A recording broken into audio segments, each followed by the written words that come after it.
Assalamualaikum warahmatullahi wabarakatuh. Perkenalkan, nama saya Sekarayu Cahyaneng Tias Putri Prawoko dari Prodi D3 Rekam Medis dan Informasi Kesehatan C dengan NIM 22132.651. Di sini saya akan menjelaskan tentang apa itu sistem respirasi atau sistem pernafasan.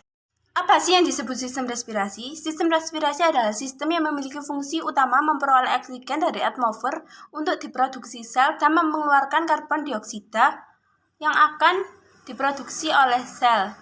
Di sini ada beberapa fungsi dari respirasi. Yang pertama, mengambil oksigen yang kemudian dibawa oleh darah ke seluruh tubuh.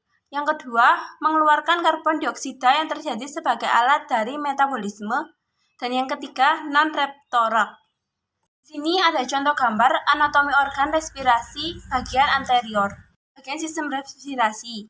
Di sini ada beberapa bagian sistem respirasi, yaitu hidung, laring atau kotak suara, faring tenggorokan, trakea, bronkus, dan paru-paru.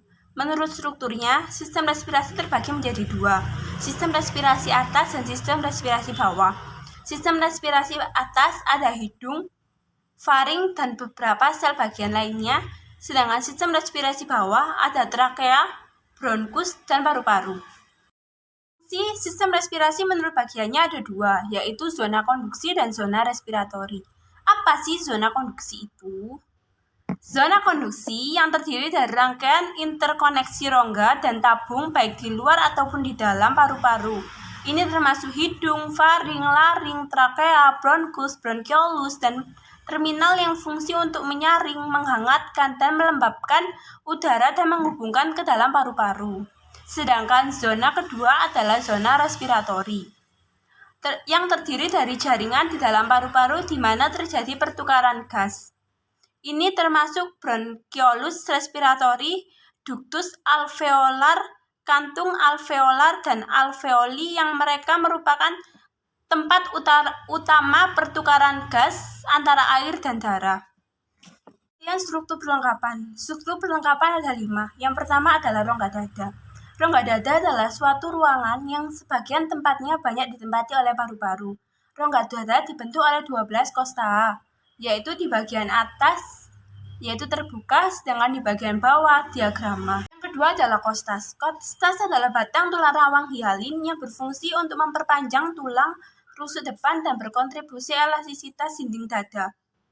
Tulang rawan kosta hanya ditemukan di ujung anterior tulang rusuk. Yang ketiga adalah sistem pernafasan. Sistem pernafasan yang digunakan untuk bernafas di bawah paru-paru dan jantung, terletak di antara rongga dada dan rongga perut. Sistem ini berbentuk seperti kubah yang bisa bergerak naik turun sesuai dengan pernafasan kita. Ini ada contoh otot pernafasan. Keempat adalah diafragma. Diafragma merupakan otot utama yang digunakan saat bernafas. Terletak di antara paru-paru, rongga, dan jantung. Memisahkan antara rongga dada dan rongga perut. Berfungsi untuk membantu proses pernafasan manusia. Terakhir atau yang kelima adalah pleura. Pleura merupakan suatu lapisan tipis yang digunakan untuk melapisi paru-paru dan dinding yang terdapat sedikit cairan. Berfungsi sebagai pelumas antara pleura saat pergerakan paru-paru pada saat kita bernafas. Dari saya, jika ada kurang lebihnya saya mohon maaf. Wassalamualaikum warahmatullahi wabarakatuh.